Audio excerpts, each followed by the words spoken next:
Get the microphone relatively close so you guys can hear me. And so it's not like halfway across the room.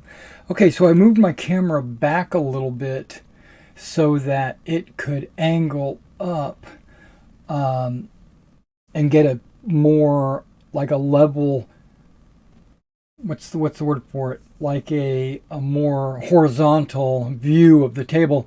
Instead of it being so close and looking straight down, I pulled the camera back so the angle of the camera goes up like that. Just to help so you could see what I'm doing. Well, hello again, everybody.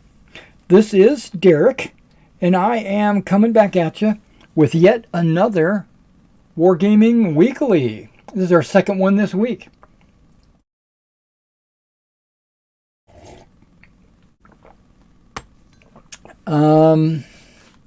Let's go ahead and unselect that. Boom, there we go. And yeah. So what I'm doing today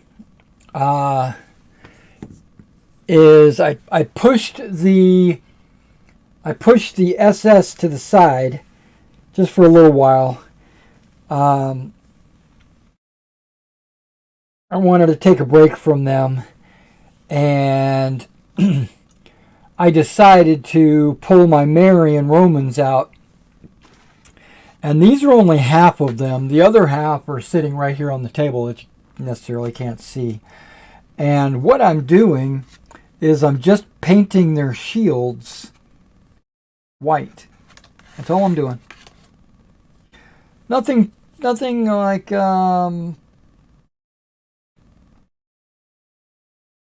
going to town or anything like that. I'm just painting their shields white. Now I'm using this apple barrel white, and I added a little water, so it's kind of a okay, I don't need this on. Very thin. It's very thin. So I anticipate needing 2 coats. I did that on purpose so that there wouldn't be any brush strokes.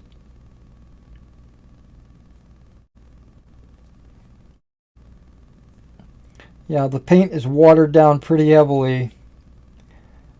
But luckily, white is a fairly strong pigment. White and black are probably the strongest pigments. And they cover even when they're watered. But I want it to be white and not like gray on this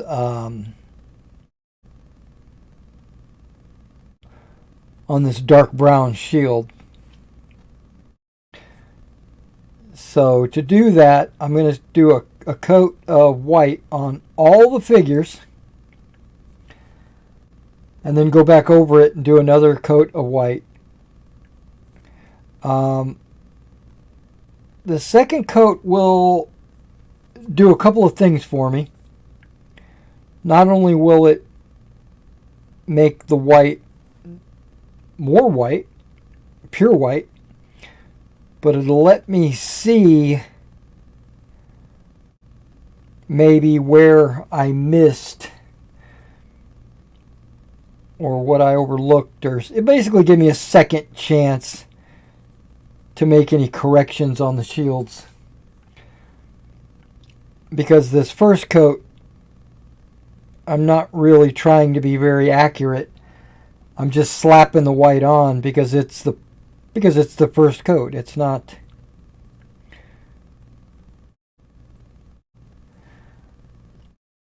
the final coat or the top coat or whatever you want to call it. And because I'm using little Big Men shield decals for the shields, it requires a white surface to go on. Because little big men shields are transparent. And if you don't have white underneath, then the color that's on the decal doesn't come through properly.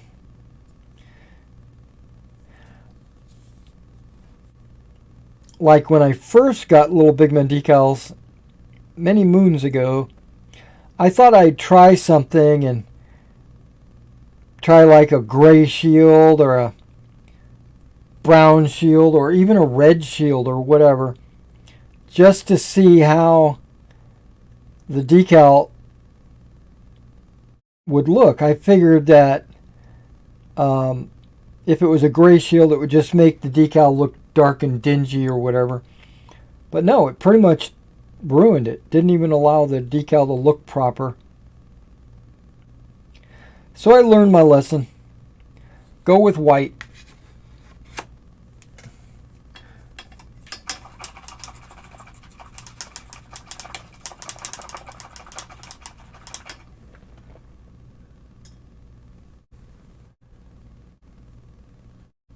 Okay, there we go. Yeah, I'm basically painting 8 legions of shields. And if I have time after that, we'll start putting some decals on these legions. I have one legion on my shelf that's already been painted, but no decals. Because it's a forged in battle miniature, and my forged in battle decals aren't here yet, so that one legion is just gonna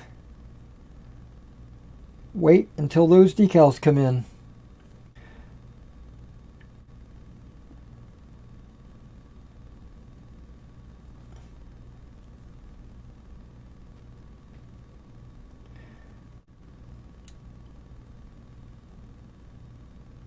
Okay, so I went through my miniatures today, this morning, for my Roman army. I can show you on the screen here a little bit the army list. I'm planning on doing a Western Roman army and not an Eastern Roman army. The Eastern Roman army is the one that went down into Illyria and maybe Macedonia and Greece and all that. I'm doing a Western, which is more like Gaul, Germany, Britain. Mostly just Gaul and Germany, right?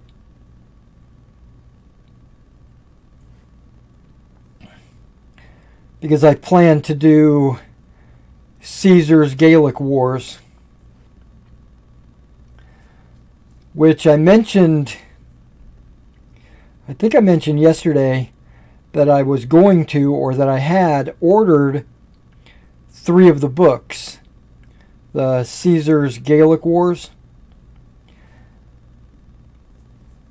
Well, I think my rep is only going to send me 2 books. We'll see when I get it.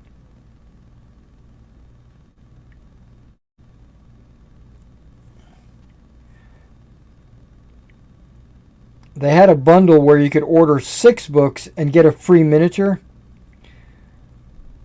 But I couldn't afford that. You know, it would have been just too many books. Because this book is very big and thick and expensive. Not expensive, I mean it's $40. But and it's big and thick, so I think you're getting what you pay for. It's just a lot up front, you know.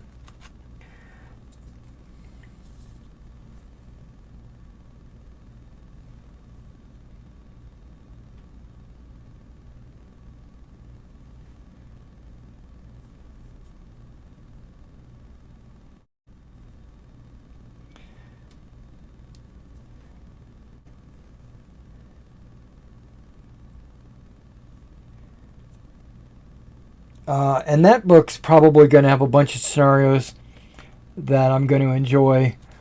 But my initial focus before that book was even being released, I was kind of using the Hail Caesar in Gaul campaign book, which talks about playing a sequence of scenarios to resolve like 12 scenarios, and after you play all 12, decide who wins the campaign. But that's not me. I'm not. I mean, yes, that would be fun,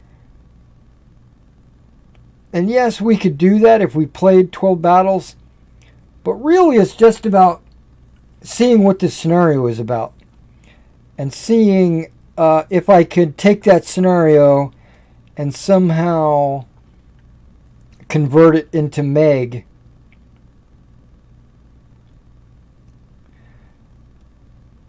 And in Meg, they consider each of the tactical unit groups that you're moving around, you know, like 4 bases. They consider each of those to be a legion, you know, and you're going to have like 10 of them on the table or more, up to 15 of them. But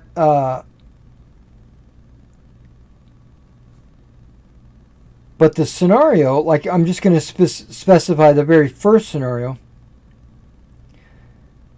The very first scenario is 3 legions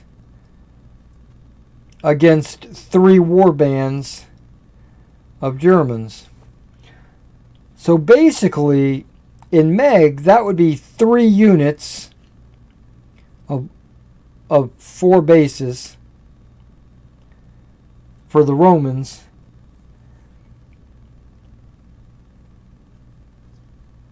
and 3, maybe 6 base units of Germans. That's a super small Meg game, right? That's like a Pacto game, even smaller. So what I plan to do is scale it up a little bit, because in Hail Caesar, they're fielding like 5 units and calling that a legion.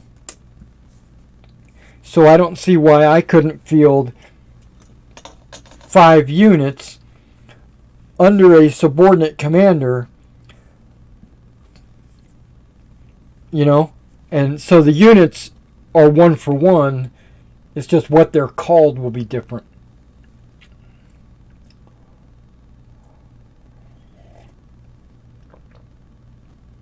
I got some chamomile. No, is it chamomile? It might be cinnamon. Cinnamon vanilla, I think, is what this is. I don't remember. I've got like a bundle of tea. It's like I got a million different flavors in it.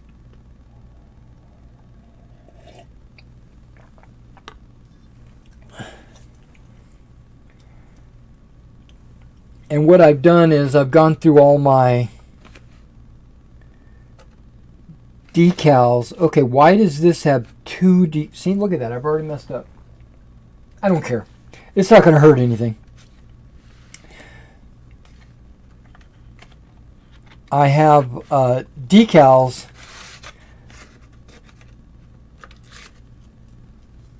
that I was going to put on these units.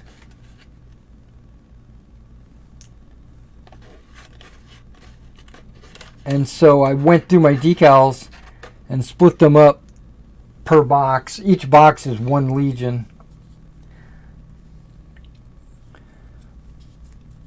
And I did that just to kind of organize what I'm doing, keeping them separate. I had them like all in a row up on my shelf, waiting to be painted.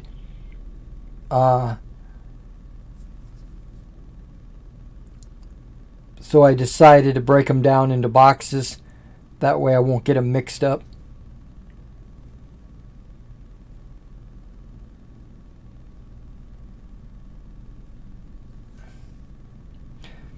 And the Legionaries, they're pretty much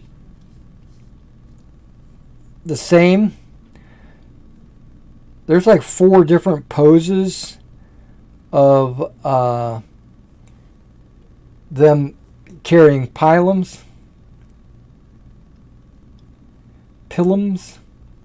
you know, they're spear/javelins, and so it doesn't really matter about those guys, but what it does matter is the command and the musician and the standards.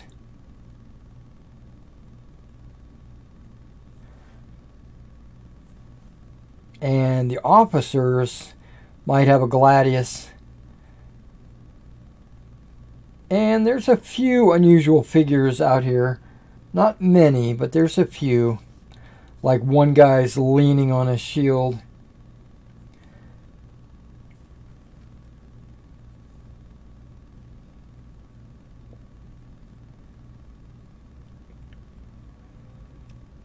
But what I was saying was I went through all my models for my Marian Roman Legion army, and just to make sure I had everything I needed for my Western army. One of the things I needed was Spanish Scutari. Well, I've got those. And I needed, I think it's 18. So I opened the pack to make sure there was 18 in the pack. And there is. So I'm good on the Scutari. And then I needed some Gaul warriors. I have a bunch of early Germans that I could just use as Gaul. But I went ahead and ordered Gaul warriors. And I knew I needed... Oh man, my ear is itching like a mug.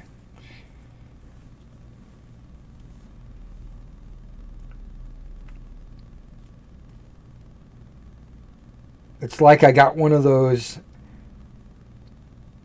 brain worms, like from Star Trek. No. I knew I needed 2 units.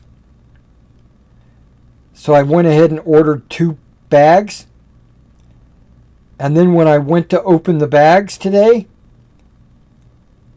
I opened one bag and counted the units, or counted the figures, and there was approximately 50, maybe 48, something like that, and I only needed 42. So actually one bag, okay, what am I doing? One bag was all I needed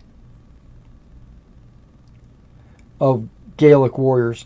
So I left the other bag on the table over there, still unopened. I guess I'm going to put it up on the store because it was an over order, an excess. Now my Germans, I might need a unit or 2 of Germans, but I already know I've already got figures for them. Those Gaelic warriors are not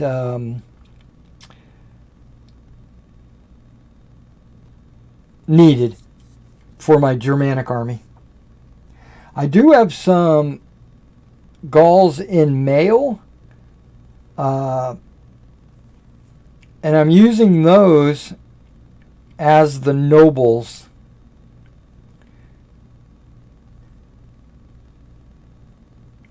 Because the nobles fight better. Higher quality and jazz. So one way to distinct which ones are noble is by showing the guys in chainmail. All the guys in tunics are just warriors. Now these Gaelic warriors that I just glanced at them real quick when I washed them with soap and water. I was washing them. They look like a lot of them, not all of them, but a lot of them are bare-chested. That's pretty cool. So that'll give them a distinct look. I think I'm going to go back over my Germans and repaint some of their shields. I'm not using any decals on my Germans. I'd like to use decals on my Gauls. And I do have some I do have a Celtic decal sheet, but it's for Zeiston. And it looks like the shields are not the right size or shape. So, I mean, I could just get in there with a paintbrush and paint some really cool designs and stuff. And I might do that for my Gauls, but I'm not doing that for the Germans. But I do want to go back over my Germans and repaint the shields, because I think I made the shields too bright. I use bright colors like blues and reds and yellows and greens, which it's okay for the Celts and the Gauls, but the Germans, the early Germans, and that's what I'm playing, the early Germans, they pretty much used brown. It was wood or wicker. But there were a few nobles that had like colored shields and stuff like that. So that would be like another way I can make my nobles stand out, is they would have colored shields. Or the commanders in each of the war bands, you know, like everybody else got a brown shield except the commander, the standard bearer, the musician, and all that. They would be in color. Or maybe one figure per stand might have a colored shield. Or something. I don't know. I just want to subdue it. I think it's a little bit too bright. I think I went too Celtic.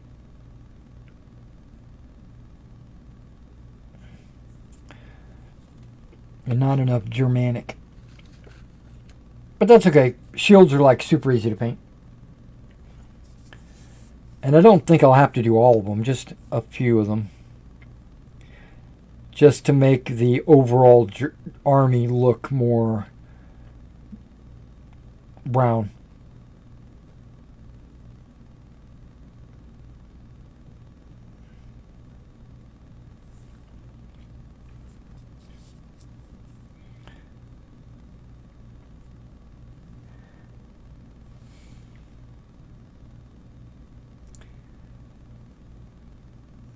And so I know I have some Gaelic warriors in mail still in the bag. And I don't need many, because I've already got 2 very small units of them. I just need to make another unit and increase their number of bases. Because I think I've got 4 bases and I need 6 bases per unit. So what is that? 6, 7, 8, 9, 10. Like 10 bases total is all I'll need. So I think one bag should take care of that. Also, I've got the Cromartie Numidian cavalry, right? And it comes with something like 16, 12 or 16, maybe I think 16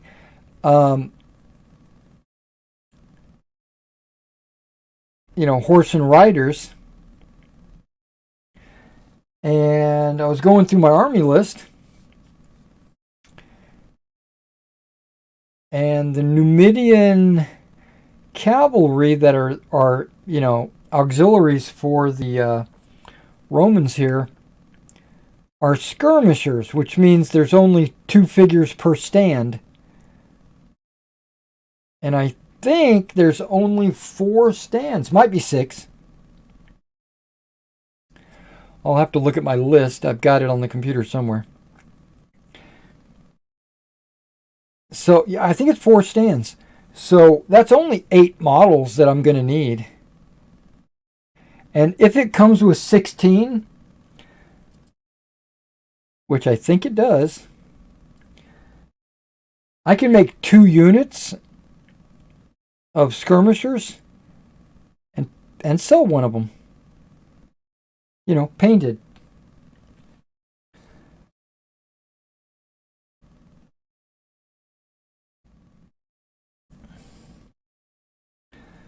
The ballista, right? Every pack of ballista that I have comes with 4 ballistas. I've got a Cromartie package of ballistas.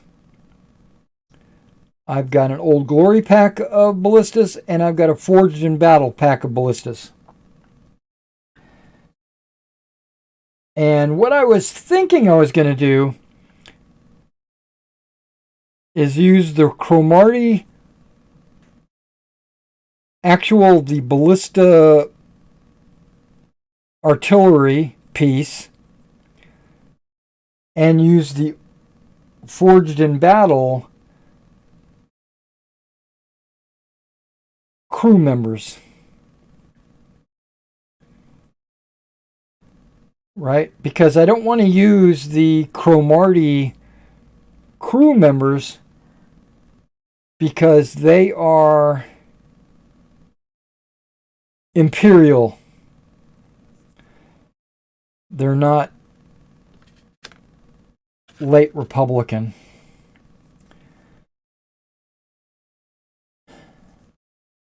But I could just make Imperial ballistas and save them, or just save them in general for when I eventually do an Imperial army.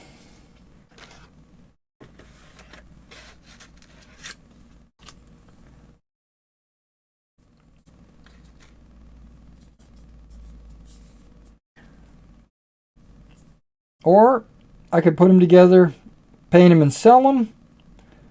Or I could just repackage them and sell them new.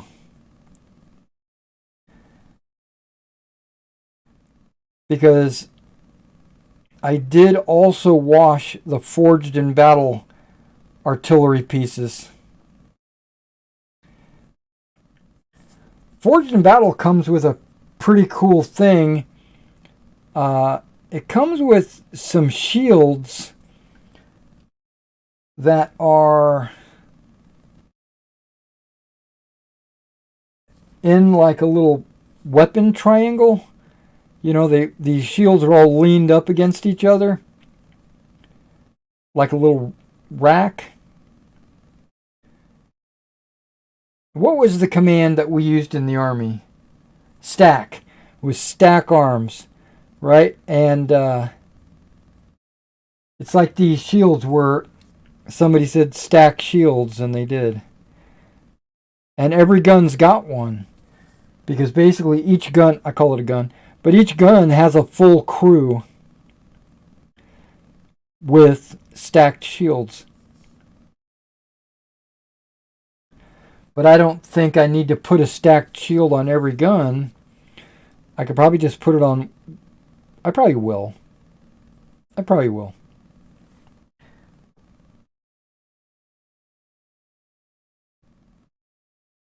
And then I'll have to use decals on the shields to make them look cool. And I'll use a different decal on each gun, so it'll look like they came from different legions or something. But there's only 3 vases that I can have. And they all come with 4. I think you can have 4 in Maximus. I'm going to have to double check that. And if that's the case, then I'll just make 4 and save them. And I don't know what I'll do with the other packages. Probably make them too and then just sell them or save them, or because I can use bolt throwers in Marian Roman armies and Imperial Roman armies, but for some reason not the mid-Republicans. They didn't use bolt throwers. Well, they probably did, but they're just not in the army list. Or maybe they didn't. I thought about getting some onagers.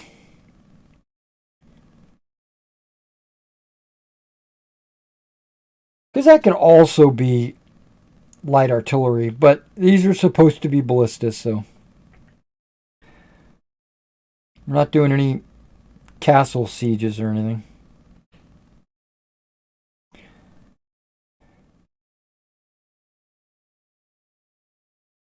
But I know that my medieval armies might want an onager. But they're probably using trebuchets and bombards. But I'm not in any hurry. Rome and Rome's enemies on Old Glory are on sale. Maybe for another week. I personally have a sale on all 28mm items.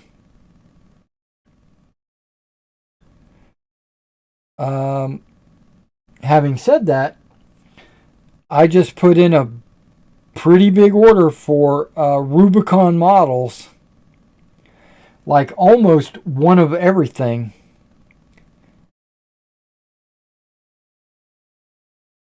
Now I did not order any of the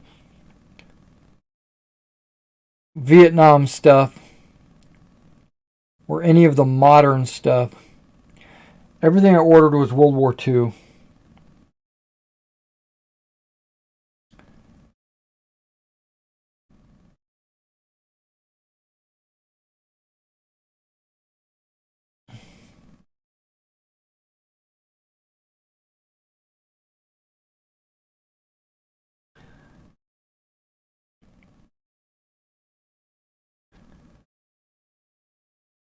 I did order... Okay, I mentioned this earlier in the week. I was going to order some V&V. I don't know if you're familiar with them. Victor and Victor miniatures from Ukraine. So it's a okay, I'm losing my mind. A Ukraine resin model company. And the resin models are in pieces, so you have to assemble them. Like an arm or a head might have to be glued on, that kind of stuff. The rider, the legs have to be mounted on the saddle for a horse or whatever. But basically all the parts are resin.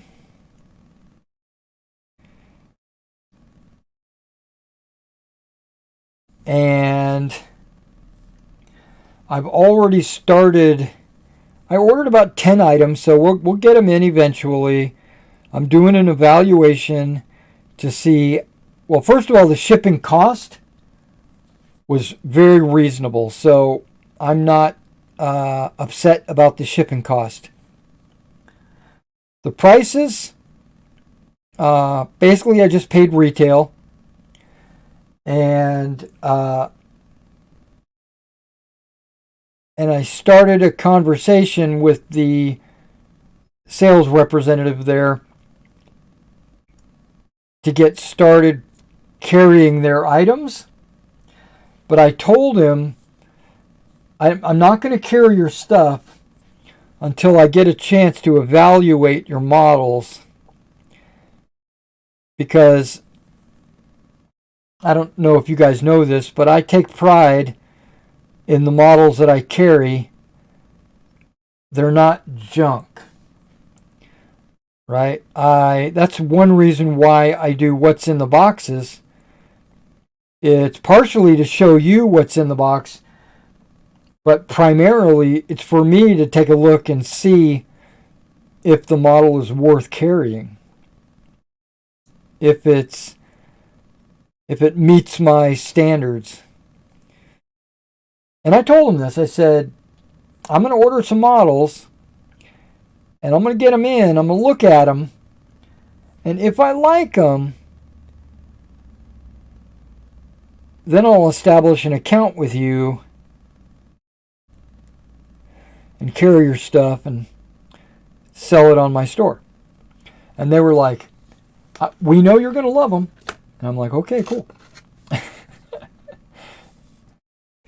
And what did I order? Well, I ordered like a 100 Years' War English archer, I think. A Genoese crossbowman, maybe. I don't really remember what I ordered. But I ordered a Crusader.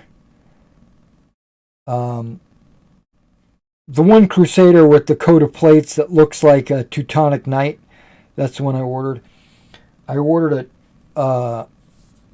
somebody on horseback. It might have been a knight on horseback. I think I ordered a Roman, like a Principe. Well, I know I did.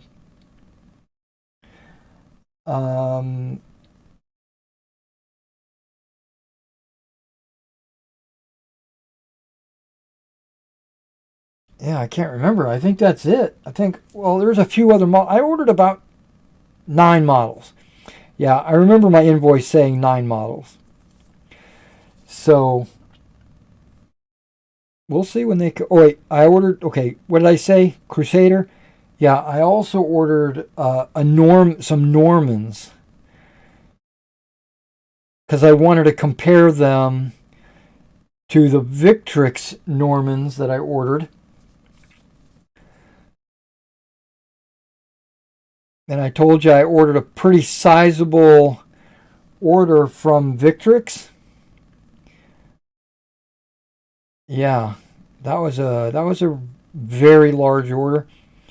But there's a problem with their website taking payments. And I told them, if you don't fix your website, what you could do is you could just send me an invoice via PayPal, and I'll just pay the invoice via PayPal. But if you don't fix the website, or you don't send me an invoice via PayPal, let's just cancel the order. I give up.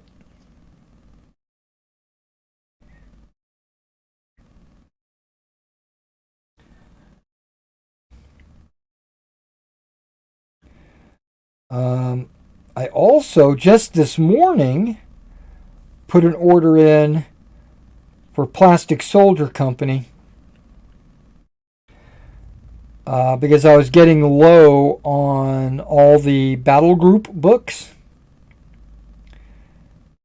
Yeah, I have like very few of them, maybe 4 or 5. So I ordered like 1 or 2 of every one of the battle group books. And ordered some miniatures, like mostly German infantry, early war, late war, and the grenadiers. I didn't order the Fallschirmjägers because I still think I have the full. I didn't look, but I still think I have the Fallschirmjägers already. That still in the inventory.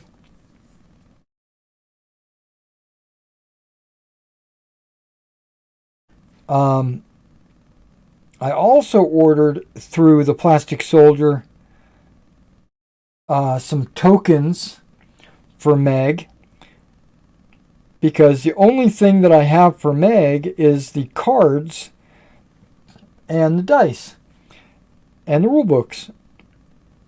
But there are these things called tokens. So I ordered some of those, and those are dirt cheap, like $4 or something. And then while I was looking at those, I went ahead and ordered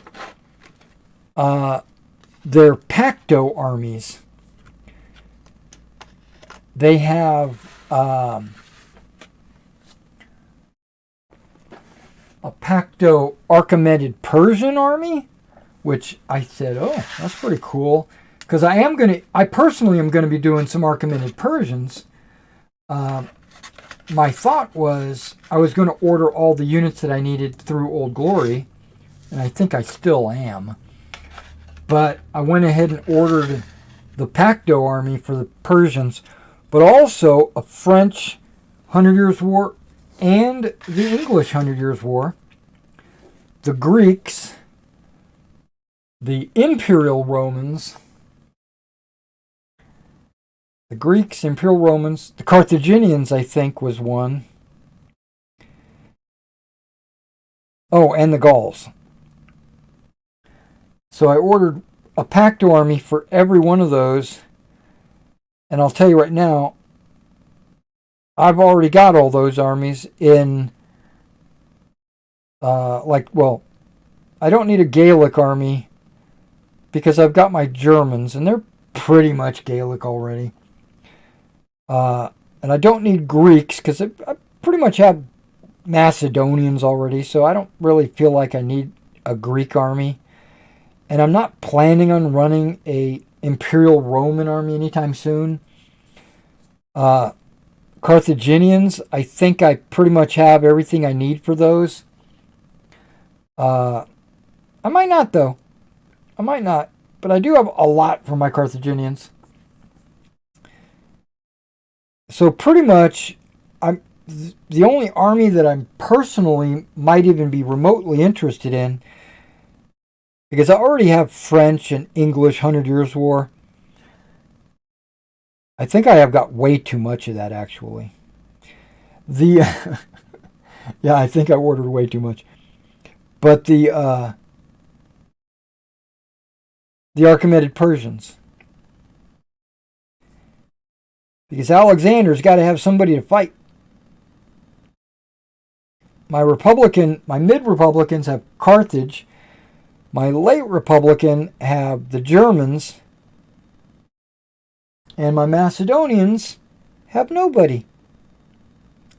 I mean, technically they could fight the Romans. Hell, they could fight the Germans. Because if I know my history, there were Germanic tribes that moved south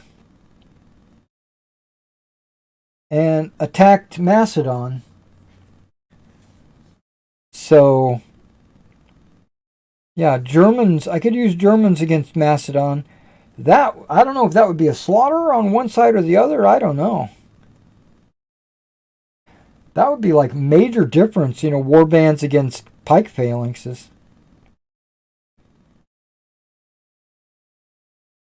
And I think I've been under the impression that the Persians should have... I haven't looked at the army list. I need to actually go through the army list and kind of really look at it. But I'm under the impression that they're like 75% cavalry and chariots. But that might just be Darius. No. They had scythed chariots that went through the phalanxes. Yeah. And they've got Greek mercenaries. Yeah, the Greeks fought on both sides with Macedon and against them.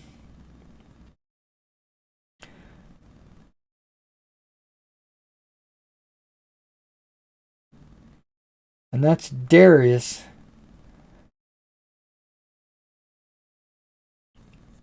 Not, whatever that guy's name was that fought the Spartans. I can't remember his name.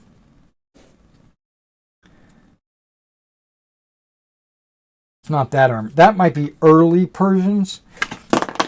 Okay. That might be early Persians. But Macedon fought the late Persians. Okay, this one guy said, I'm not hanging out on this thing. Okay, let's see if it still has sticky. Oh, I hope so. If not, I'll just replace it. It seems like it's doing okay.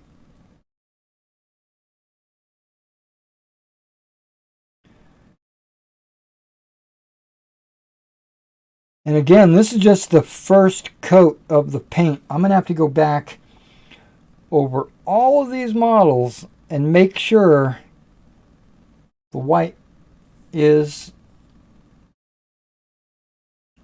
ready for decal action. Meaning, is there a full coat? Or is it streaky or thin where the brown is shining through?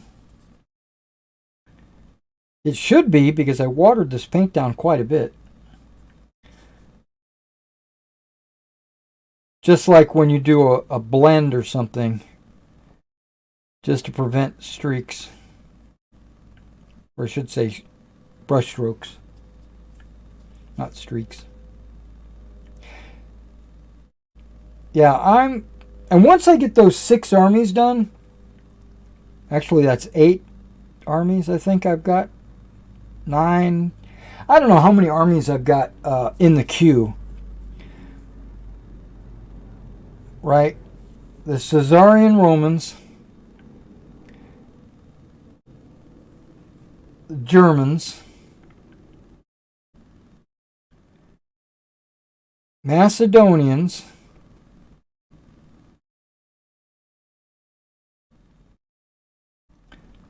Persians, Mid-Republicans, Carthage. What is that? How many is that? I lost count. Okay, hold on. 2 Romans, Mid and Late Republican. Germans and Carthage. Okay, so that's 4. Macedon and Persia. That's 6. Okay. That's my classical period. And then I plan to do some 100 Years' War. French and English. That's 8. But I also want to do Burgundians and Swiss. So that's 10. And that's pretty much it. That's where I want to stop. Once I get all of those done, then I'll start considering another army. But 10 armies is quite a bit of armies. And I consider that just me getting started.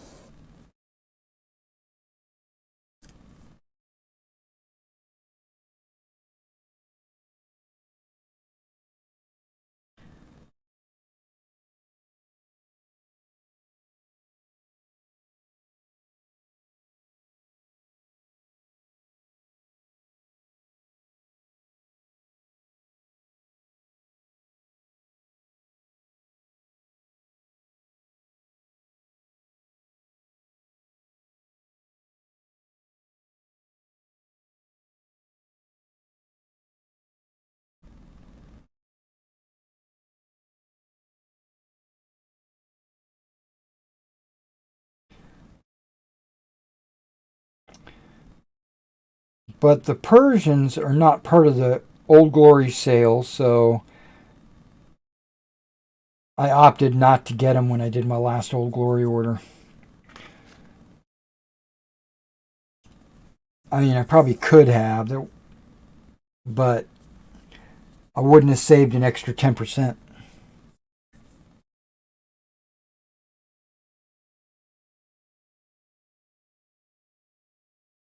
And I learned something that not bad. It's just, it confused me at first about the Old Glory sale. I thought that they've got these two codes, right? Where if you order $100, you get 30% off or 20% off or something like that. I think it's 20. And then if you order $400, you get 40% off. Right? Which is a huge deal for me. Because that means it's basically wholesale, and then I can sell it for profit, right?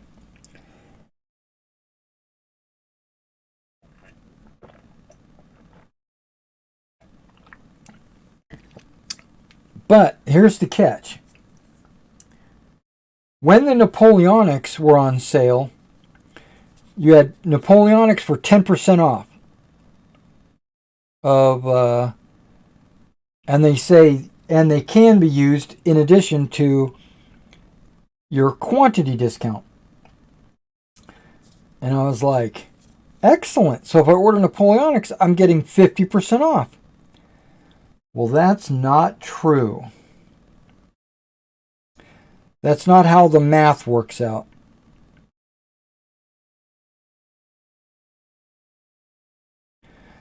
You get basically the price on the website on their Napoleonic items are automatically marked down 10%.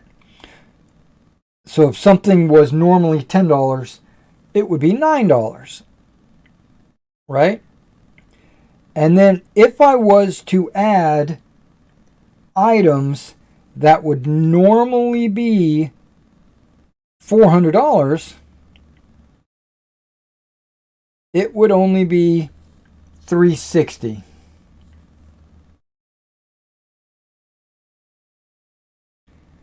Right? So I wouldn't get the 40% off unless I added some more models.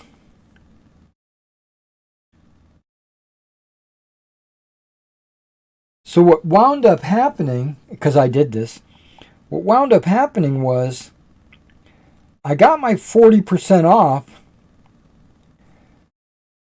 but I still had to pay the same that I normally would pay because it was the 40% was based on the $400 order that I would normally have placed. But the advantage is I got a few extra models. I got about $40 worth of free models.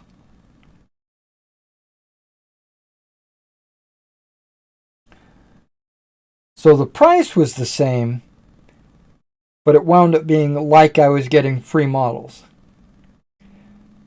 I was hoping that I could put $400 worth of items and then get 50% off. You know, that would have been awesome. But it didn't work that way.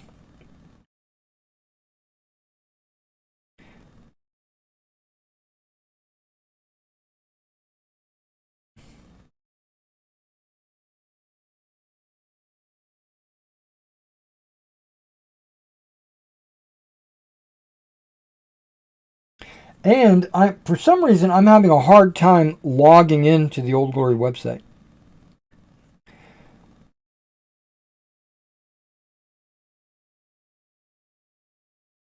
I try recovering a password. It doesn't send it to my email. It asks me what my email is. And I tell them what it is, and it says, oh, yes, we've got an account for you. We're going to send you an email. it might take up to 10 minutes. Well, I've waited like 3-4 days and I still haven't received the email. So I think I'm going to need to, I'm going to try again because it might have been something like the website being down or something. So I'm going to try again and see if, okay, I'm going to put these in here.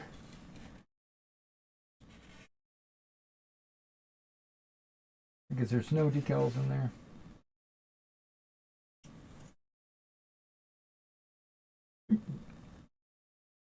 Okay. Wow. It's taken a long time just to paint the white on those shields. Yeah, that was a whole hour.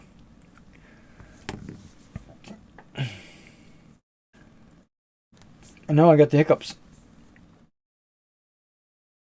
Talking to you guys.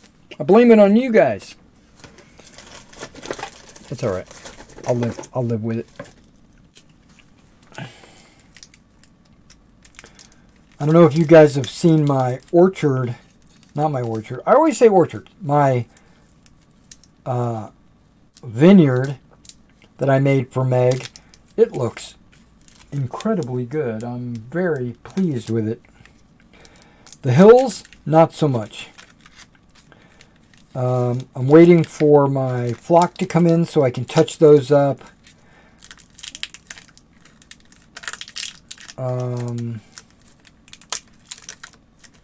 Got a dark chocolate Kit Kat here.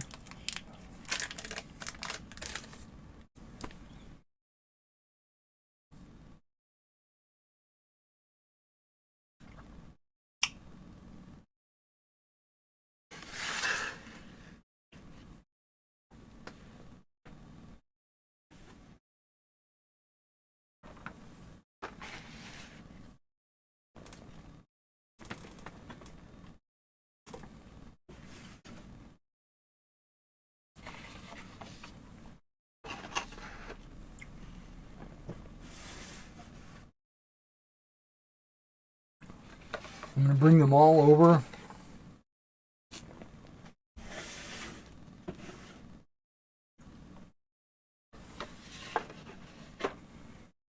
So it'll actually be in reverse order of how they dry. Interesting.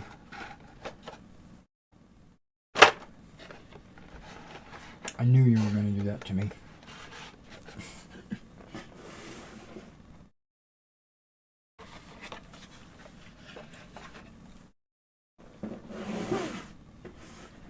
And this was the first one I did, so we'll have to go look at the white.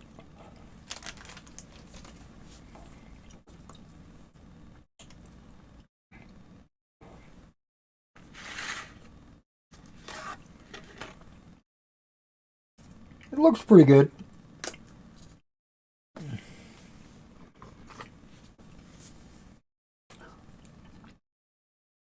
But what I'm doing now is just touching up. Fixing. I'm not really painting the whole shield.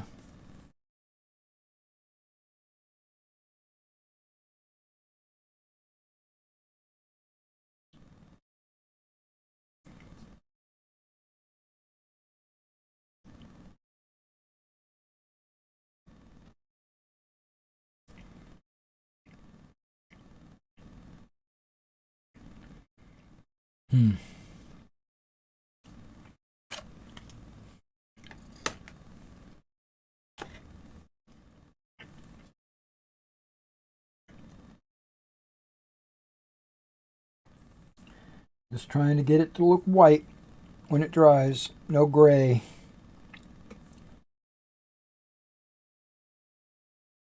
I don't care if the ridge or the rib is gray. Just the two sides.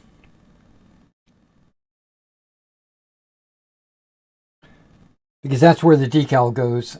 They go on the two sides.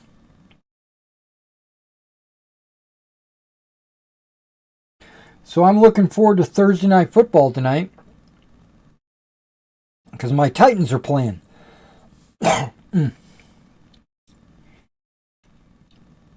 You got Will Levis, a rookie quarterback. Did really well last week, but that might have been a fluke.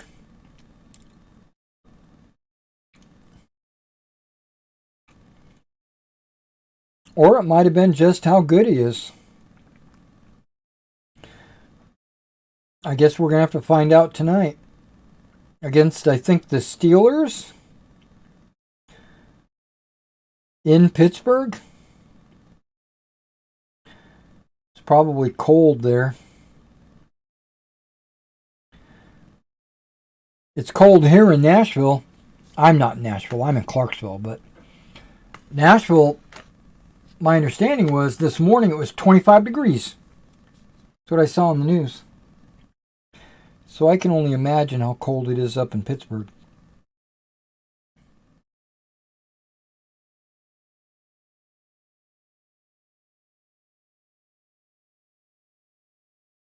And I'm laying these down in these boxes. Basically not standing them up because, like I said, this paint that I'm putting on is very watery to prevent brush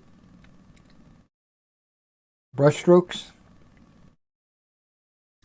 And if you stand it up, there's a chance that the paint will run down to the bottom of the shield.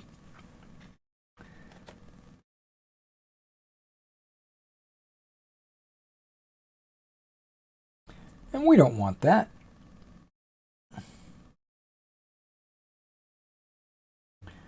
And see, there was a shield right there that I needed to fix. This one too. That's one good reason why you'd go back over it with a double take.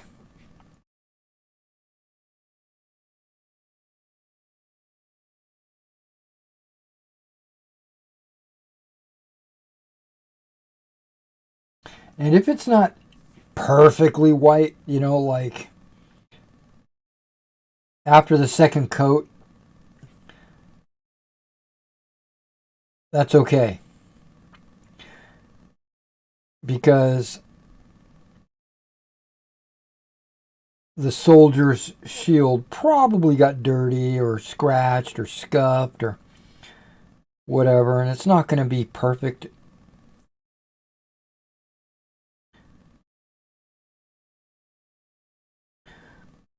On the battlefield.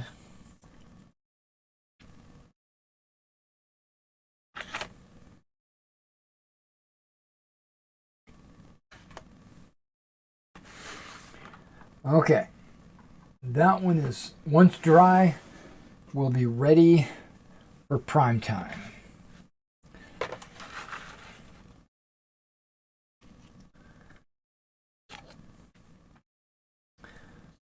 But to be honest, if it took me an hour just to do those shields, if it takes me another hour to do these,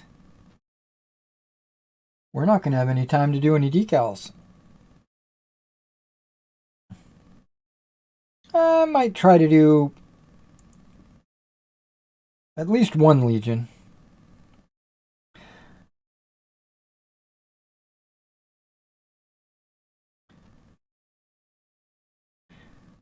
And then I'll have to get back to work on my commission.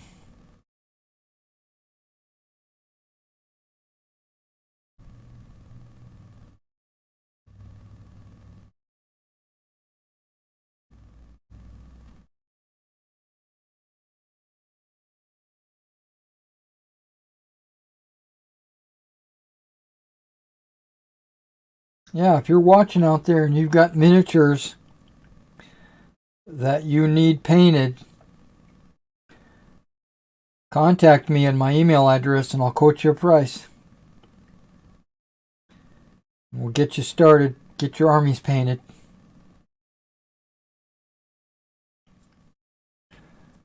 I do not mind helping you out. Because I charge. It's not free, buddy.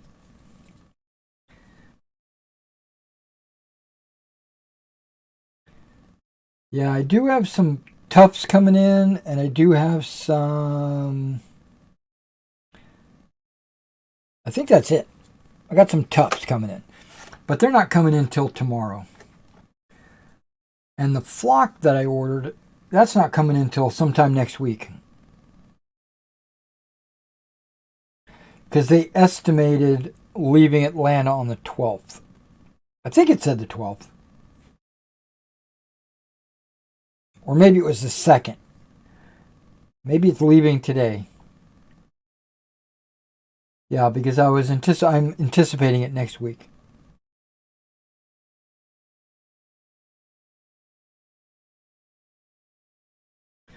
I guess if it left today and they expedited it, I might actually see it on Saturday. But I'm not holding my breath.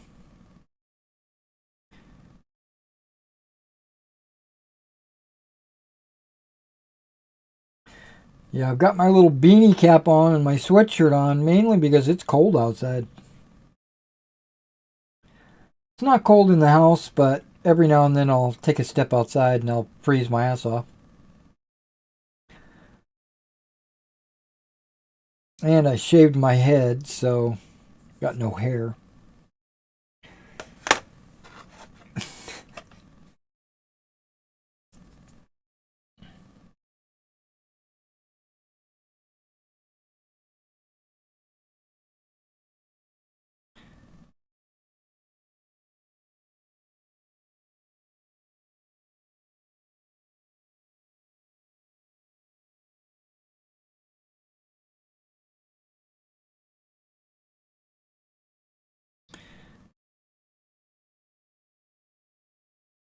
Yeah, and the Old Glory website is still a little hard to navigate to find where everything's at.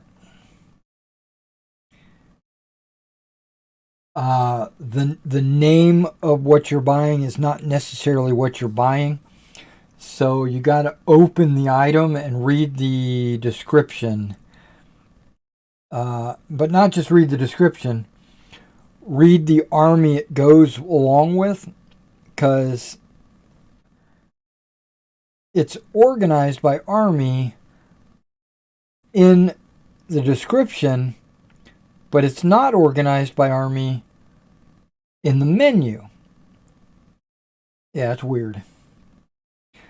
So, like, you'll still see a whole, like, 2 or 3 pages of every model being called Archer. Archer. Archer. Archer. And you look at the pictures, and they're different. But if you get to one and you think it's right, don't pull the trigger until you open the description and see what army it goes with.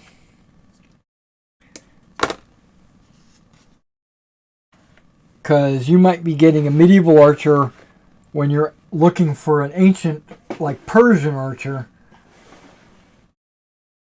and you get stuck with like this English archer longbowman when you were hoping for some Cretians. And they're both listed as archer.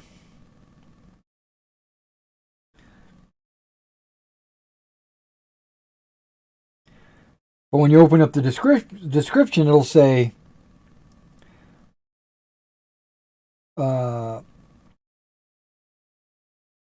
late Macedonians or whatever, archers. And you'll be like, oh, okay. Or it'll say 100 Years' War English, archers. Oh, okay.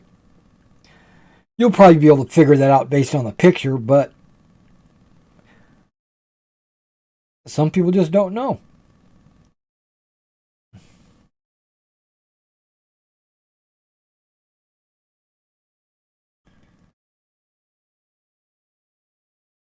They're probably, I'm guessing they're losing sales because people can't find what they're looking for. Or they're thinking they're getting one thing and they get something else and then they have to return it and they're upset, or something like that.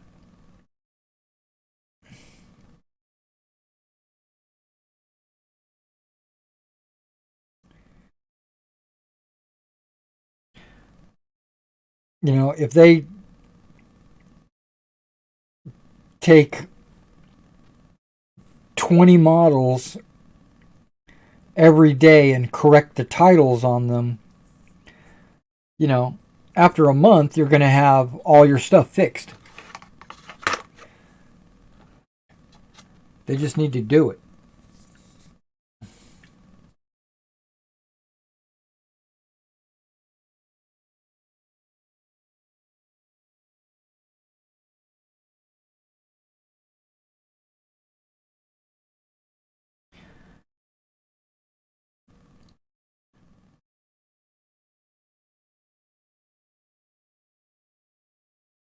Whoop, that shield needed to be fixed.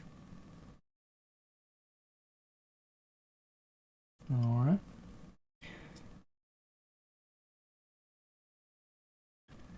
See, not all of them need to be fixed, but by going over it, you'll find the one shield that's in the middle of all these figures that maybe needed to be fixed. And it's something that you wouldn't notice until the paint starts to dry. Where are you at? Okay.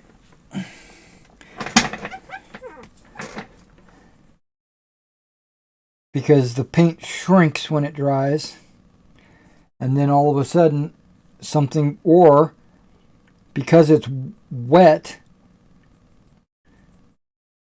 it looks like it's covered, but when it dries, the water disappears and the pigment doesn't necessarily go where you wanted it to go. So it might have left a gap in the shield.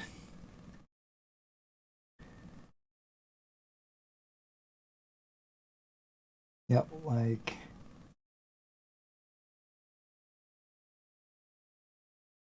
that one.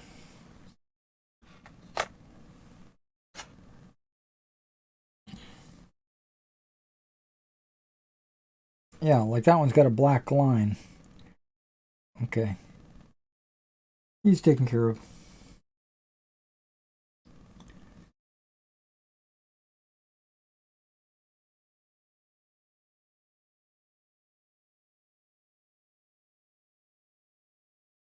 Again, remember, I'm only focusing on the left and right halves of the shield because that's where the decals go.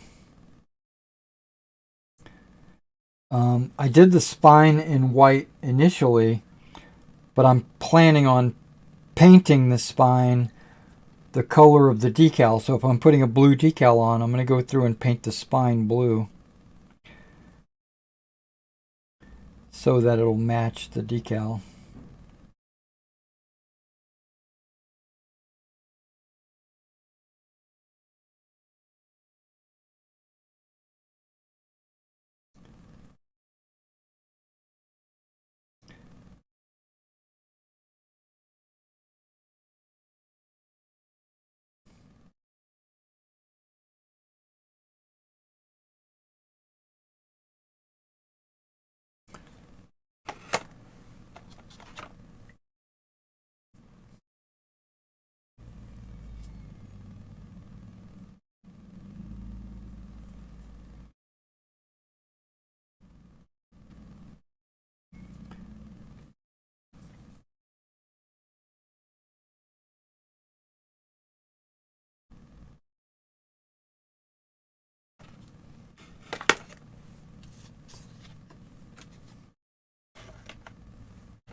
Okay, I'm actually kind of flying through these, aren't I? That's good.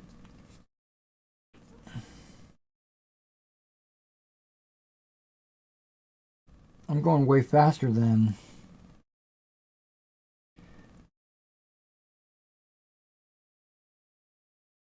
Okay, here's something that I wanted to talk about. I don't know if I want to talk about it live or if I want to do a video, grind my gears. But I want to talk about Warhammer the Old World.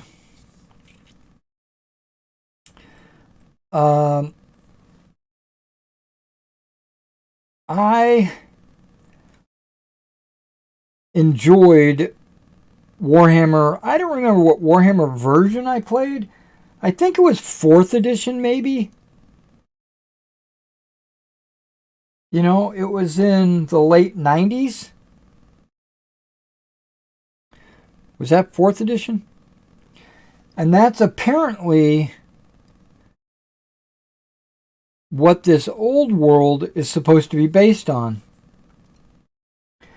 They're basically bringing back the mass combat, you know, multiple figures, units, 28 millimeter gameplay, and not this BS 38 millimeter man-to-man Age of Sigmar BS. And apparently it didn't go over very well, the Age of Sigmar. And there's been too much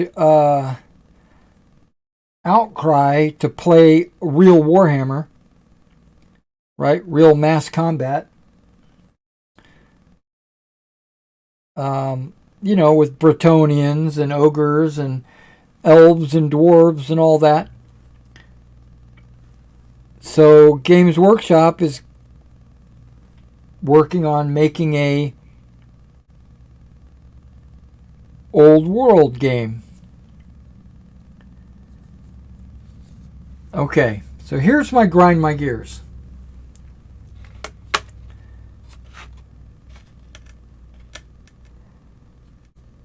You buy an army, one army, Bretonnian, orcs, whatever, and you get the rule book.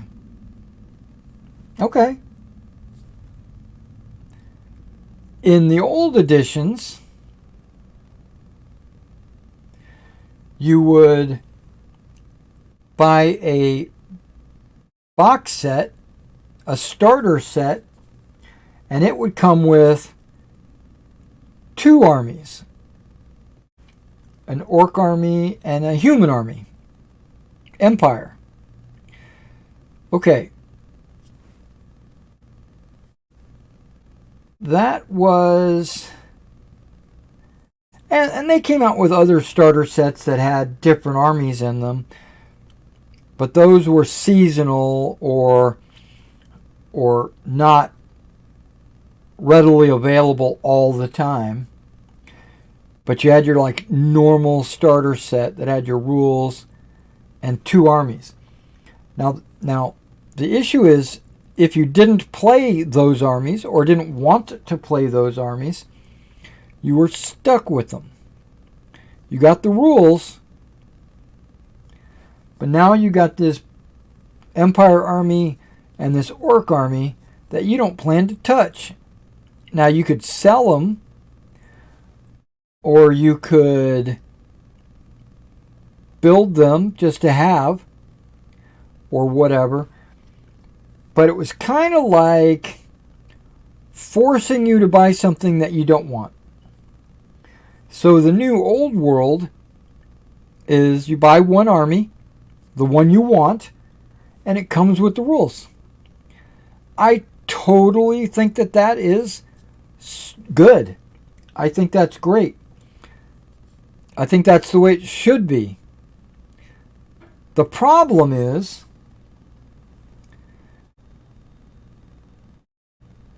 they don't have they're not going to release all the armies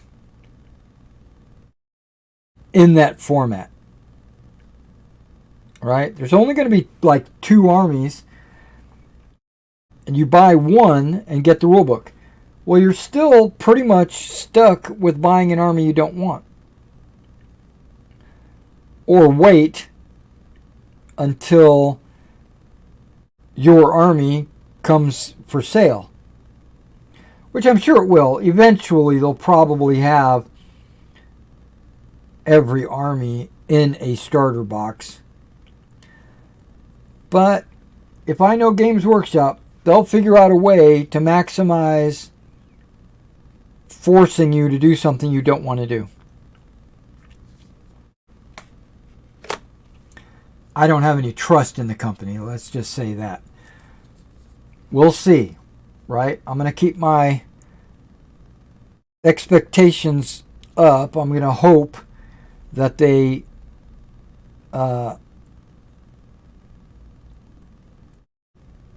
don't fall into their old ways. There is a reason why they called them the Evil Empire, right? They didn't just get that name because they were the good guys.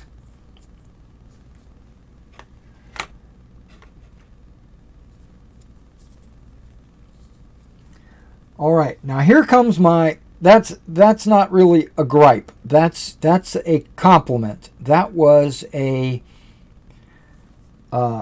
bonus. Like, I'm glad that they're putting one army in a box, and it's a fairly big army, so you're basically getting the same amount of figures that you would have gotten in a starter set, but it focuses on one army. So you're basically getting a real army and not just the start of an army that you would have to go out and start buying additional figures for to flesh it out.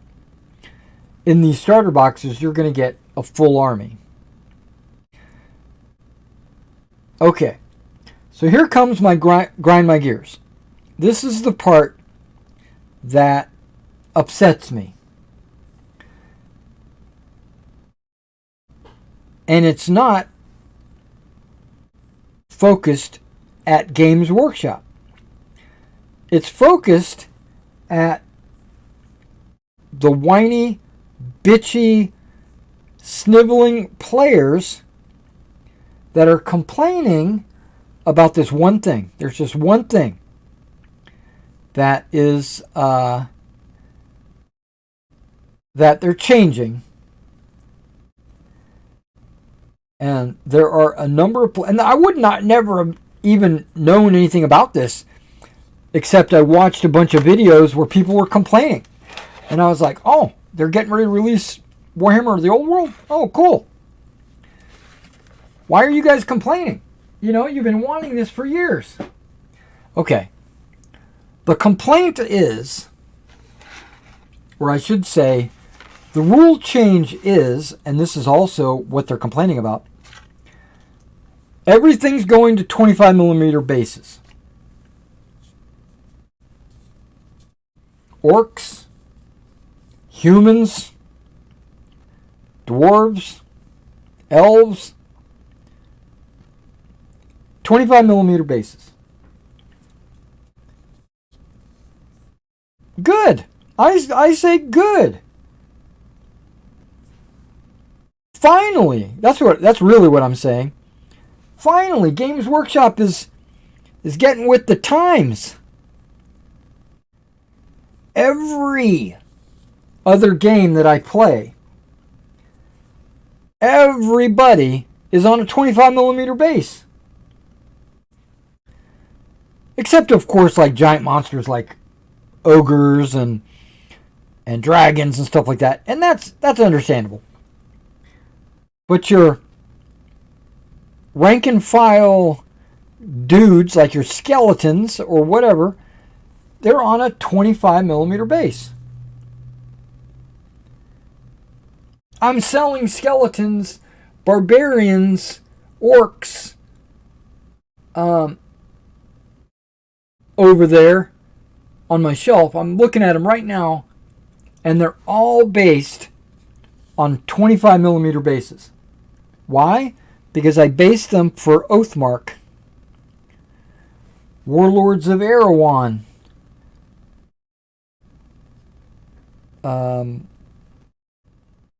Everything uses 25mm bases. What the hell is the other one? The Frostgrave or whatever. And Games Workshop's the only one that puts humans and elves and dwarves on 20mm bases. The old way.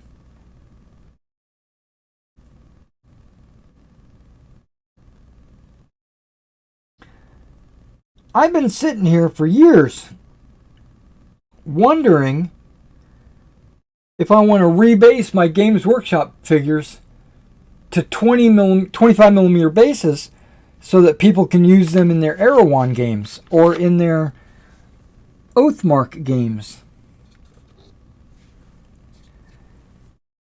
And now Games Workshop says, okay, your elves, they need to be on 25mm bases. Your humans, they need to be on 25mm bases. And the reason they give, which is a super legit reason, it's a reason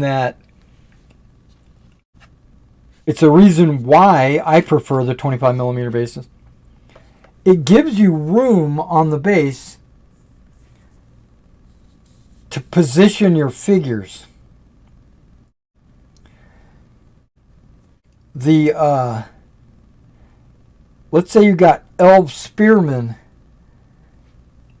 and or witch elves even, and they've got weapons all over the place, or dwarven troll slayers, and they've got like ball and chain and battle axes and stuff, and you're trying to squeeze, and plus they're big models, they're fat muscular models, you're trying to squeeze them onto a 20mm base, and what winds up happening is you have to turn the model sideways or put it at an angle so that these units can be ranked up.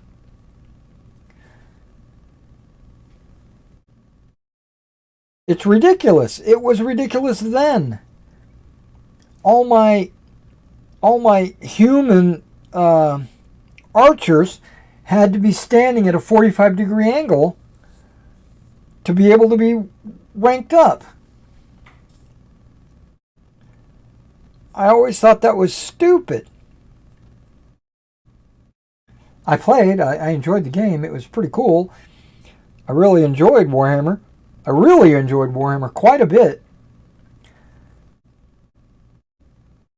But when I heard that they were going to 25mm bases for everything, I was like, hallelujah. Finally. And then I watched these YouTubers that are stuck in their ways, are not willing to adapt,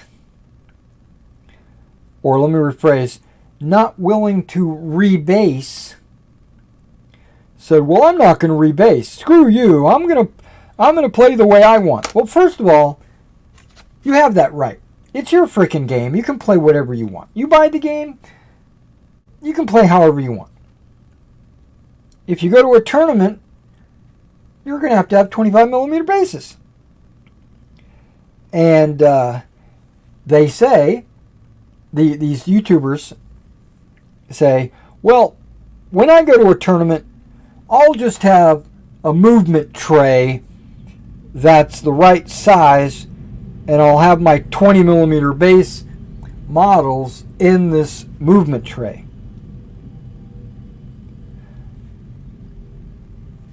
Why? Why are you being such obstinate? Why are you being such a... Just fucking rebase your model. It's not going to kill you.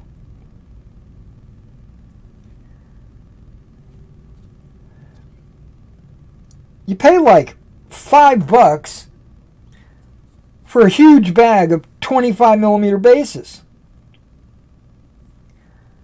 You can get wooden ones, you can get plastic ones. Like I use Litco personally. And they have you can get them with slots in them if you want slotted bases. Like those orcs I have on the shelf right over there. They are actually War Master or War... whatever that game was. It wasn't War Master because that's the small figures. It was that hex-based combat game. If you remember, there was like a box set. It was hex-based. And those figures all went in these unit tray things. Well, I took them and I individually based them as orcs. And I needed a slot base because they had like a little slot on their foot. And Litco has wooden 25mm slaughter bases. And they're cheap as dirt. Okay, maybe not dirt. Dirt's pretty cheap, but... I know I'm being stupid. So all these YouTubers, that's my grind. That's where my grind my gears comes from. I want to just reach... I wanted to just reach through my monitor and strangle them. You've been complaining about not having Warhammer in your life. Games Workshop is bringing it back with a few minor changes. One of them being even the cavalry bases, they don't change. They're exactly the same. The only thing that changes is your rank and file dudes. And they go to 25mm. Fucking get over it. And see it as a good thing. And what's funny is I watched this one YouTuber. I can't remember names. I didn't save his profile. Watch this one YouTuber show off his Elven unit on 20mm bases. And I look at him and he says, yeah, you know, when I form these guys up, I have to like lean them up against each other, and some of the guys get tangled up with other models because they overhang the base, and it's really a pain in the ass. But I don't want to change to 25mm. I'm like, oh my gosh.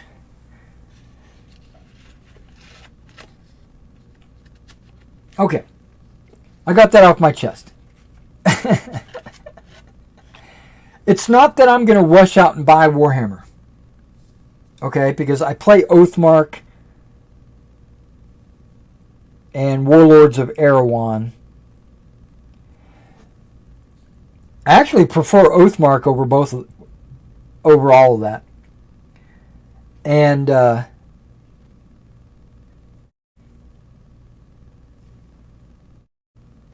so it's really no skin off my back. I just didn't want to hear them complain about something that's a good thing for the hobby. Because now, okay, now I can take my Oathmark skeletons and I could use them in a Warhammer game, because now they're both 25mm. They're compatible. Isn't that what you guys wanted?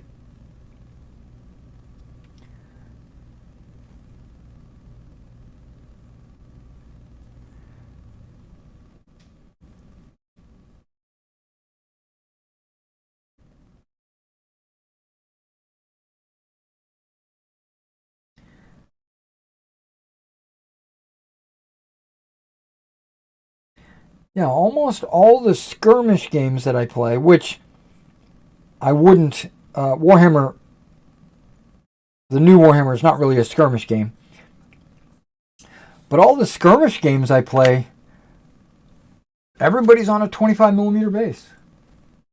Might be round.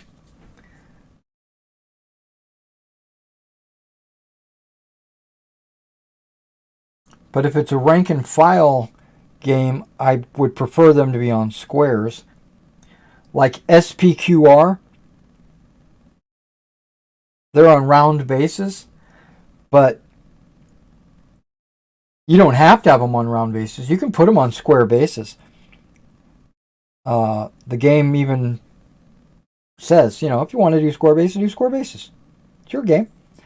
But like if I have a pike phalanx or hoplites or something out there that can form some kind of tight-knit unit, I'd prefer them not to be on round bases. It doesn't matter because you can just put round bases beside each other. But the problem with round bases is you might or might not get a straight line when you line them up. With a square, they're going to be straight because all the sides are going to match.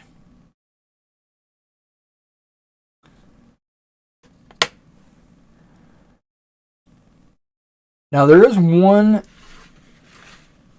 downside that I do see on 25mm bases. And one guy was complaining about this, of course, because he's a whining bitch. But he has goblins. And the goblins are on 25mm bases.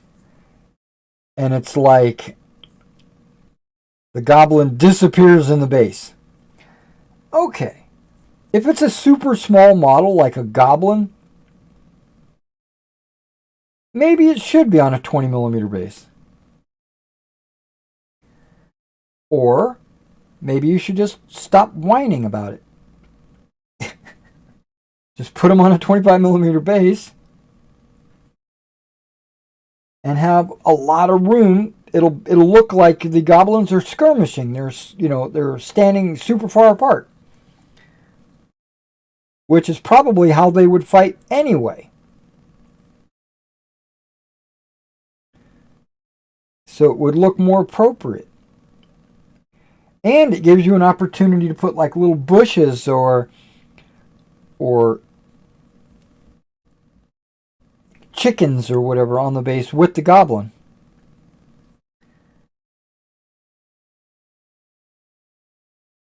Because now there's room.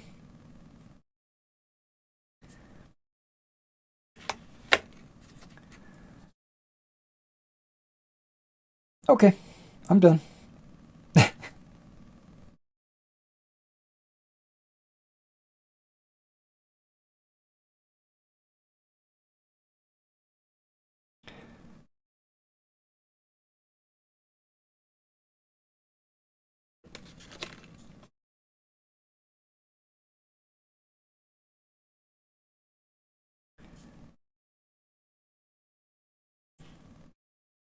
So I thought about, those guys, whoever they are, they're not going to watch this video.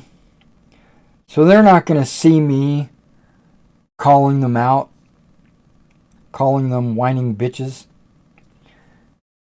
But if I did an individual video titled Warhammer Bitches, and it might get viewed by some of these Warhammer players, and then I'll get a bunch of hate mail saying, you don't know what you're talking about. 20mm is what it should be.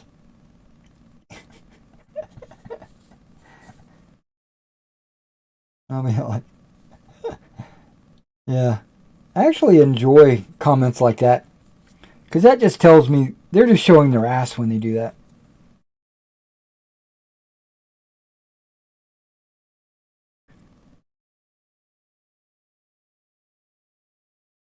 Apparently, I can't stop talking about that.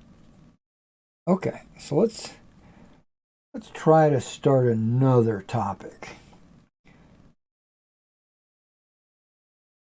I'm running out of white paint in my palette. I've gone through so much of it on all these shields, and I don't want to add any more, because when I add more paint, I have a tendency to add too much, and then I have wastage.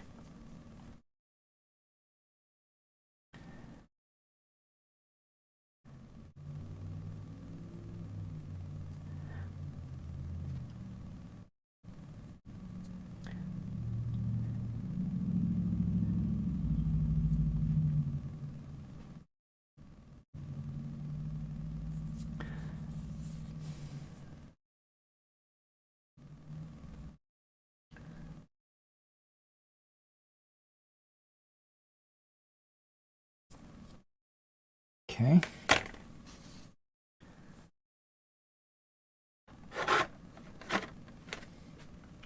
Each one of these decal sheets has enough decals to do both legions. They're basically 2 legion decal sheets, but I'm only doing 1 legion per decal sheet. So I don't know if I want to save them, because I do have a bunch more decals or a bunch more legions that I need to do. Mainly, yeah, I'm going to save them. Okay, I just talked myself into it, because I still have my mid-Republicans. I've only done like 5 legions in my mid-Republicans. Hastati and Principes.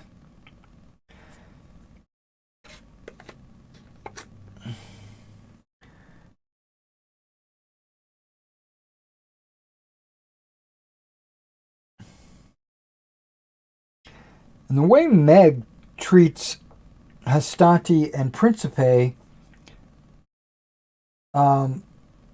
they basically mix them into the same unit. So you have like 2 bases of Principe and 2 bases of Hastati, and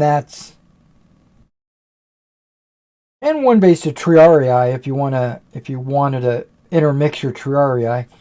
You don't have to. You can actually pull the Triarii and make separate units of Triarii.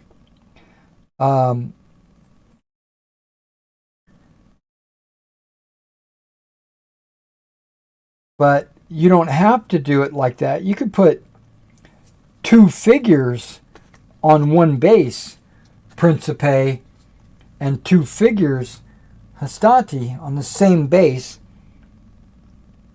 because Meg doesn't differentiate the 2, right?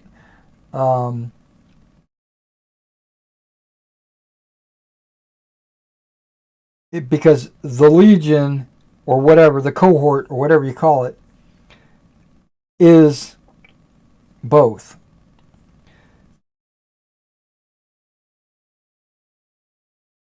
Now, when I initially based these guys up, my mid-Republicans, that is, I was under the impression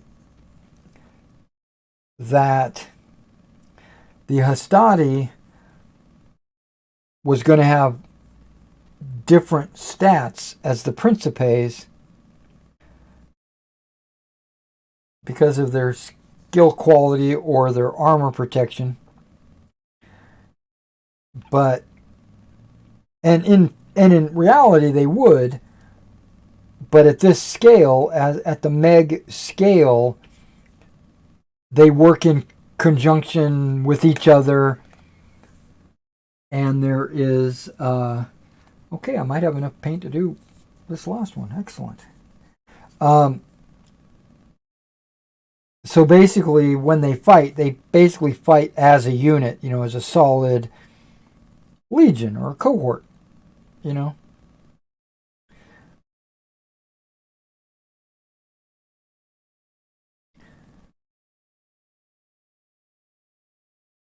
So my point is, when I made those units, I gave my Hastati and the Principes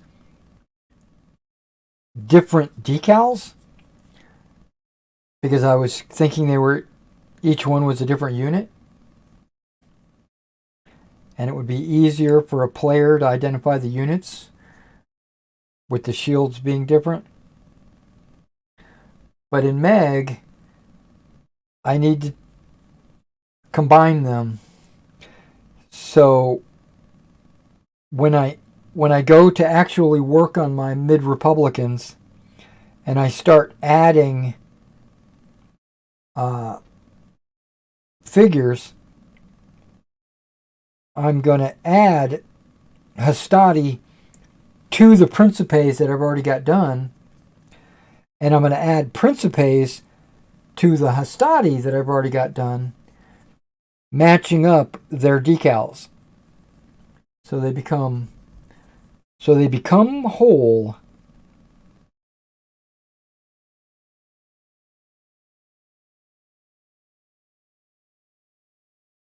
Yay! I got them all. They're all painted.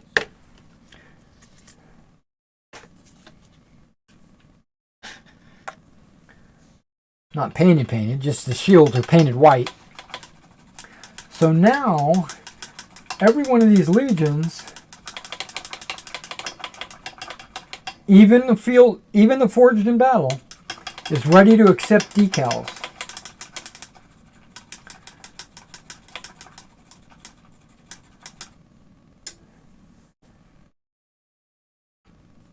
And I'm going to tell you right now, before we even start, we're not going to do decals on camera today. But I'm going to tell you before we get started, or before I get started on any decals, which are not going to probably be even today. I might do them tonight or something. My first unit that I did decals, or any of my units that I do decals, I take scissors and I go through and I cut the decals out.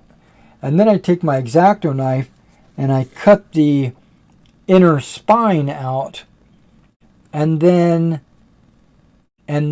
alone right there takes an incredible amount of time. Like, one of these sheets might take 2 hours to do that, because I'm being pretty precise when I cut it out and use the X-Acto knife and everything. And then I've got to take them and stick them onto the shields, and then apply decal set, water, pressure, all that. And it basically just takes, like, I'll do one legion a night if I dedicate like 4 hours, 3 or 4 hours. If I dedicate 3 or 4 hours to a legion, I'll get the decals on. I might go faster, but it just depends. But that's 8 legions I just did today, painted today. If you were to look over at the table, you can see the Cromartie 3D printed. I got 2 units right there. I've got my slingers, and I've got my Numidian cavalry. I've got, under here, I've got the 2 units of, no wait, hold on. I've got my ballistas and my archers. And then on the other side, I've got 2 units of Gaul warriors and a unit of Spanish Scutari. I was planning on filing the bottoms of those, cleaning them, edging them, cutting off all the mold lines and stuff, mounting them on popsicle sticks, maybe even priming them, and then putting them up on the shelf over there. That is the Roman cavalry, and this gap right here is where all of these legions came from This right here is the Forged in Battle. There's 2 legions right there. One with decals and one without. And there's my vineyard. Just, I don't know. I'm gushing over my vineyard. I don't know. It just seems really cool. So, I got a lot to do today. Oh, and you can't see it because it's behind the paint, but right there is the German SS in that box right there. I'm going to have to pull them out tonight and do, and basically tonight is basically going to be I'm going to focus in on their P-dot camouflage. Because everything else is ready to do the P-dot camouflage. And once I do that, then I should be able to finish them by this weekend. All right, it's about 8 minutes till 12. If anybody's got any questions for me or you're curious, now's the time to talk and ask, because I think around 12 o'clock, I'm going to stop this party.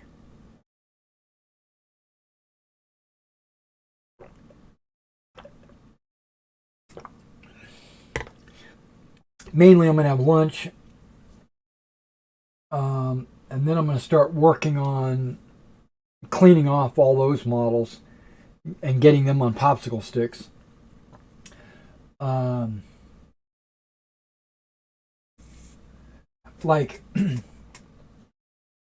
going to show you something.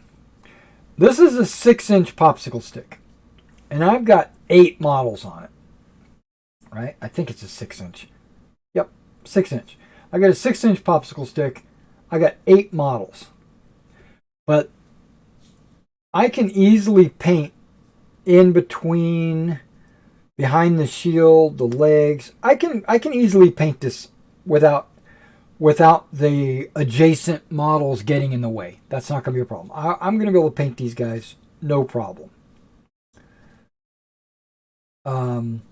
I put 3 models of cavalry on one stick, right? Just 1, 2, 3. Ooh, yeah, almost forgot. I already have generals, right? I've got a ton of generals. But Old Glory just released a new general pack called the Triumvirate, and I ordered those. So now I'm going to have something like, what do I got? I got something like 15, no, maybe not that many. Maybe 12 generals? Maybe 12 to 15 generals already. So what I'm probably going to do is use some of the Triumvirate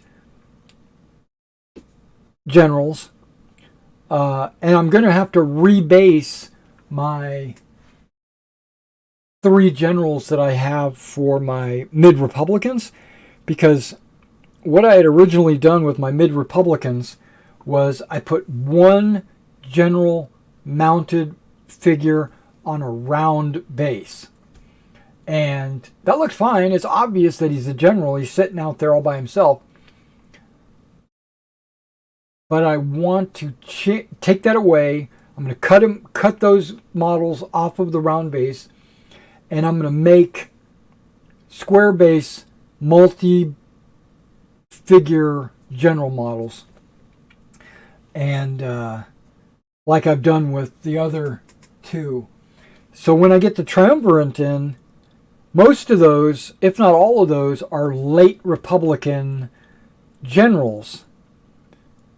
So these other figures that are generic generals could easily very well be mid-Republican generals. So I'm going to basically push them down the chain to the mid-Republican, but I'm going to keep enough generals.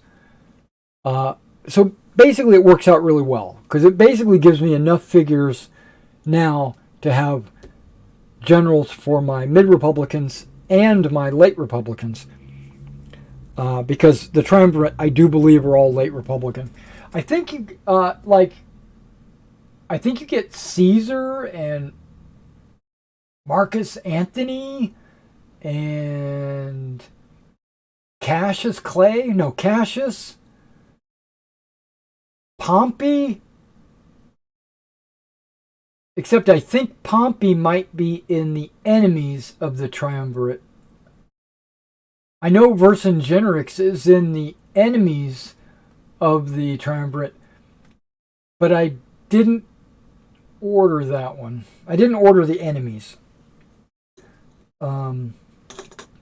First of all, I think they're overpriced. The triumvirate, it's $18 for 6 generals, right? But each general comes on foot and mounted.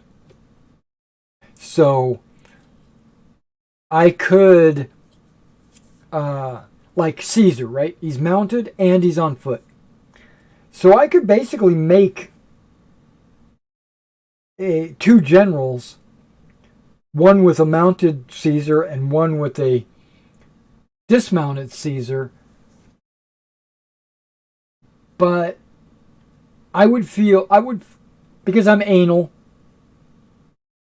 and things like this bother me, I wouldn't be able to field them both at the same time, because I would be like, oh, there's Caesar and there's Caesar. You know, it's his clone. Even though you can't tell at 15 millimeter anyway, he's just a general. But I would know, you know. So that's why I think it's overpriced. Because getting 6 mounted generals and 6 foot generals for $18, that's okay. I just wish they were all different. I wish the mounted general was Caesar and maybe the dismounted general was Marcus Antony. Or just a generic general or something. You know. Now, I could make some kind of vignette with all these dismounted generals at some kind of like red wedding or something, but I don't want to do that. I don't know. Maybe I'll sell them. Yeah, I'm torn. But I did order those, and I don't have any idea when my Old Glory order is going to get in, because they have a tendency to cast the models when you order them, and it usually takes a week or 2 for them to actually, usually like 3 weeks before they actually ship it. And then then I get it like 2 or 3 days later. So I'm anticipating mid-November before I even start looking for the Old Glory. Let me talk about my store a little bit. You all know that there is a sale, and on 28 millimeter, I was able to add a bunch of sprues that I found in a box somewhere. I was like, oh, really? I have these sprues? Yeah, so I added those, tigers and panthers and stuff like that. But those are 15 millimeter. But I have these offensive miniatures, 4 armies. I have 4 armies of offensive miniatures, 28 millimeter. German Fallschirmjägers, British paratroopers, all paratroopers, British paratroopers, German paratroopers, and American paratroopers, and then SS. So I've got 4, and they're complete armies. There's like 100 models in each of these sets. I bought a bunch of individual packages like a Jeep or an anti-tank gun or engineer squad or machine gun squad or whatever. I ordered a whole bunch of that stuff because I was planning on building them and painting them and putting them on the store. But I've been caught up in doing commissions and my ancients that I haven't really had a time to get to them. So I think I might just list them for sale, but I don't want to do that. I mean, the whole reason why I ordered them was so I could paint them. But I might. I've got a bunch of D&D figures in a box, half painted. They're half painted because I started them like 10 years ago and I just never finished them. I'm not going to ever use them. I'm going to sell them, but I don't want to sell half painted figures. So I need to pull out all these D&D models, finish them, which should take me no time at all, just a couple of days. I'll have them all done and put them up. I also have a collection of superheroes. Okay, I've got, and it's almost 99% of it is all Marvel. So you're looking at like Superman, no, wrong one. You're looking at like Spider-Man, Captain America, The Thing, the Hulk. All these models, they were from HeroClix, if you remember that game. But I didn't play HeroClix, and I wasn't a big fan of HeroClix. But I love the fact that I could buy superhero 28mm, maybe 30mm models that were pre-painted superheroes. I was super excited about that. But the HeroClix bases were just way too big. They're like 40mm or some crazy crap. So I went through all of those with my knife and I cut them all off of their bases. Their bases have all been discarded or thrown away or whatever. And I took them and I mounted them on, guess what? 25mm bases. So I mounted them on bases because I was going to use them in role-playing games, right? Like Marvel superheroes or Mutants and Masterminds or something like that, right? I even had players that played. I said, I've got all these models. Do you want to just take one of them? And because I got hundreds of them. I was like, do you want to just take one? Pick one because of the outfit, and then like I can repaint it, right? So like one of them was like not Star Fox, it was like the girl that's on the Titans, the Star Lord, Star Bright, Starlight? No, that's that's the boys. But it was whatever. She was a fire-based model, and she was like yellow with red fire on her, whatever. And one of my players said, "Oh, I want her," and but I want it to be all cold, light blue and icicles and stuff. And I was like, okay. So I took that model and I repainted it, but I'm getting off track. But what I'm just trying to say is I've got a ton of these models. Some are still on their HeroClix bases because they never got around to breaking them off. But 90% of them are on 25mm bases. I even took the flight bases, popped them off, glued them on a 25mm base so they could still be flying. And I think I want to sell all those. Right? But they wouldn't be worth collecting for HeroClix, but they would be worth collecting for like role-playing, like if you play a role-playing game. Do you guys remember the old computer game called City of Heroes? It's still, you can still play it. There are servers out there that are still running it, and I have an account with one of them. There are heroes and villains in that game. It's a superhero role-playing MMO. There's like Arachnid, Lord Arachnid. He's a spider dude. He looks like Doc Ock, but he's a spider. And then there's like the Statesman and Manticore and some of these other like named heroes that are like quest givers and stuff like that.